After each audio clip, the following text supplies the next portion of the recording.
National health మిషన్కు కేంద్ర ప్రభుత్వం కేటాయించిన బడ్జెట్లో తెలంగాణకు రావాల్సిన 1000 కోట్ల రూపాయలను వెంటనే విడుదల చేయాలని 3 నెలలుగా బకాయిలుగా పడి ఉన్న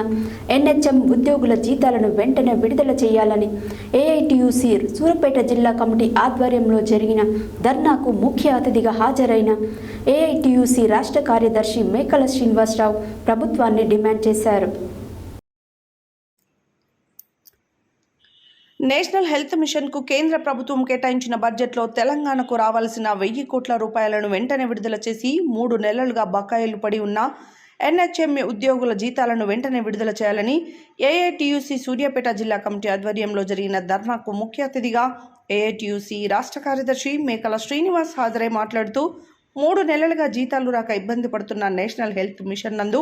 పనిచేసే ఆల్ క్యాడర్స్, 2వ ఏఎన్ఎంలు,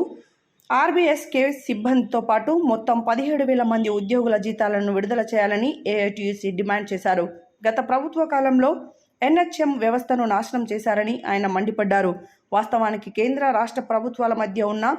60:40 వాటా ప్రకారం కేంద్రం ఇస్తున్న 60% నిధులతో పాటు 40% నిధులను రాష్ట్ర ప్రభుత్వం కేటాయించాల్సి ఉండగా గత ప్రభుత్వం కేటాయించలేదన్నారు. తద్వారా కావాల్సిన ఉద్యోగుల కంటే తక్కువ ఉద్యోగాలను నియమించుకోవడం జరుగుతుందని, అందువల్ల